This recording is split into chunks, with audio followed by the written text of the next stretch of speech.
This is Anya Jenkins for theSprout, and we're here with Charlotte Church, Welsh songwriter, actress, and she's the creator of the show The Last Mermaid for the Festival of Voice.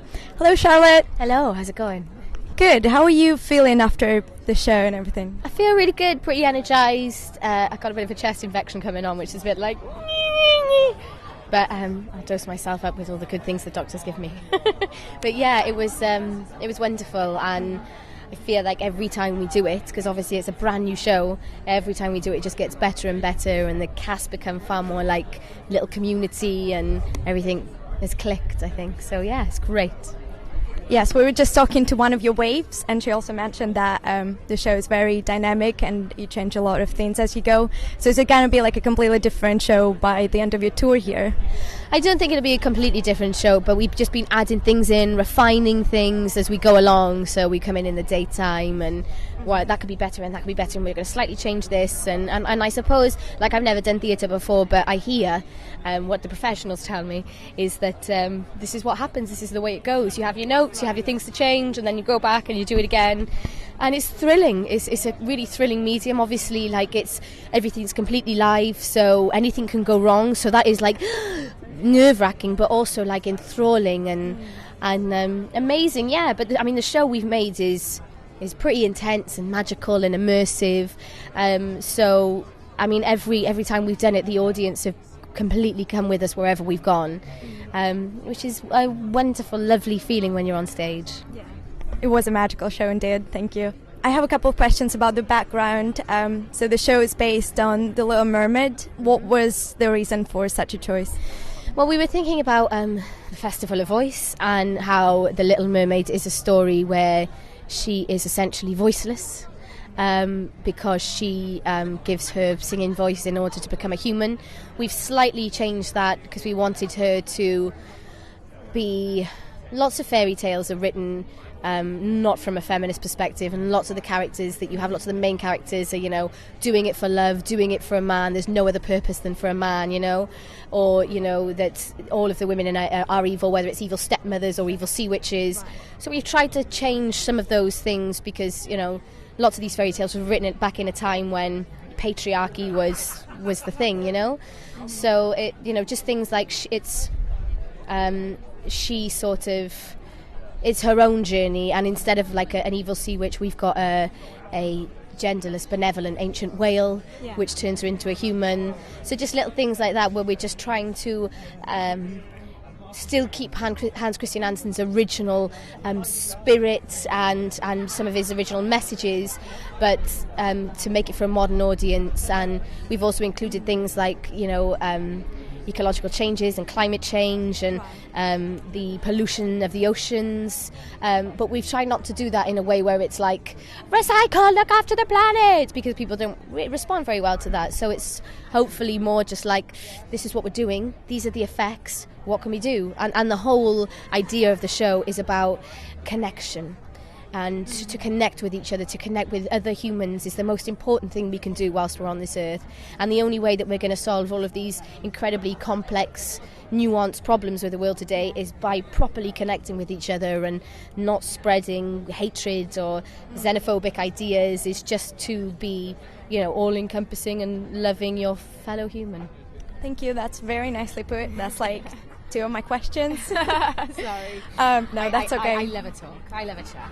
That is perfect. So from the idea to the implementation to like today's show, how long has it taken you, the whole journey? About 9 months, which apparently is super duper quick for a new show. But again, because I don't know theatre, you know, it has seemed like long at times. But then our rehearsal process was super quick. Go on in a second, it was just like into the last week when we were doing all the, you know, the technical stuff for the show, which we only had 3 or 4 days to do. It was just like, oh my God, I can't believe we have to do this on Saturday.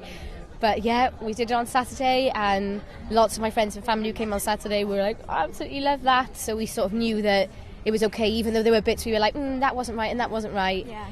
It worked as a whole, which is a wonderful thing. But also there's lots of so many different elements of the show. Obviously there's like a 12-strong choir, and they're all singing beautifully, and it's all live singing. All of the music, which I composed with a guy called Sean Trevor, who's amazing, ranges from contemporary classical to like electronica, and then we also have quite a lot of projections and lots of visual stuff going on.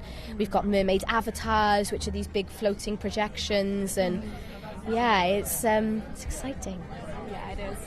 About your character, the mermaid, she's a little bit naive, but she's got a big heart, and she's a very strong character. Do you relate to her, you personally, in your real life? I know, maybe in certain ways, absolutely. I think the idea is, which is, and sort of another allegory for what's happening in the modern day world, is that she is born into a place which is which she can't survive in because it's so polluted, and she'll basically die there. She's completely alone and she'll die there. And so she has to go somewhere else in order to survive. And then you think about what's happening with the current refugee situation, where people are having to leave their homes and they can't survive in the place that they have lived, or they should live, or they want to live, and they have to go somewhere else. And then it's that journey and what they experience there, and whether people want them there or not.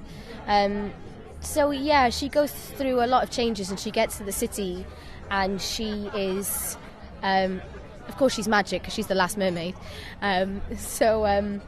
She's magic, and as soon as she starts to feel, there's a whole thing where the humans drink this drink, and that's also like an allegory for consumerism and things which we buy and take into our bodies, which are bad for us. Not necessarily food or drink, just all of it, whether it, not just on a biological sense, but on like a well-being and emotional sense as well. And when she drinks it, it's supposed to be the stuff that's also poisoned the ocean. And she drinks it, she has this horrible reaction and has all these flashes back to what was in the ocean before she was born, which was all this life and all of the other mermaids, and she can't contain her power, and she starts to destroy the city. And so then she has to take herself away because she knows she's a danger. She doesn't want to be a danger to anybody else. So she has to take herself away and isolate herself. Right. Where does the show take place exactly, and when? Is it more of a futuristic piece, or? Yeah, it's quite dystopian in parts, but there's not. I mean, it's all fantasy. It's mermaids. I mean, I do believe in mermaids, but you do? No, not really. Sort of, a little bit. A tiny bit of me that definitely believes in mermaids. Do you believe that they used to exist? I don't know. Who knows? I can't say for certain. Is there a god? Isn't there a god? Are there mermaids? Are there not mermaids? Who knows? But yeah, it takes place in a fantasy world. But obviously at the start we're underwater, and it's all we're underwater, and it's this beautiful society which is perfect, and they look after everybody, and they look after all the creatures in the ocean, which is then destroyed because of what the humans are doing. Mm-hmm. So it seems like quite a political piece as well. Does it represent your ideas? Yeah, in a way. I mean, I've got lots of ideas about society, and more about society than politics, to be honest, and how we try and formulate a better society, a more healthy society. And in general, I sort of think that we're constantly sold this idea of that we aren't good enough, and we need this, and we need that, and we need the other to be good enough, to be worthy, to be happy. And that's a whole capitalist ideology, a whole capitalist spin in order to make you keep spending, to keep you feeling not great, so that you'll keep spending money on all this stuff that doesn't make you happy, when all we really need to do is connect. I think that's the thing I most wanted to get across in the piece. That is beautiful. So I represent theSprout here. It's a youth magazine for young people. Do you have any sort of advice to a young person looking up to you? I don't know. I just think try and ignore all of the things that make you feel inadequate, I suppose. That there's so much of it out there, and all marketing and all advertisement is all sort of engineered to not make you feel great about yourself. And then, other people react to that, and so the snowball grows, and then you feel dreadful about yourself. And I think there's a way that you can just totally bypass all of that stuff and just sort of, I just say, give yourself a break, be kind to yourself, be as kind to yourself as you possibly can. Loads of other people are going to give you a hard time in this life, so just be as nice and as loving to yourself as you possibly can be, and generally things will be all right. Thank you, that is lovely. Thank you for your time. No worries. This was Charlotte Church for The Sprout. Nice to meet you. Nice to meet you too.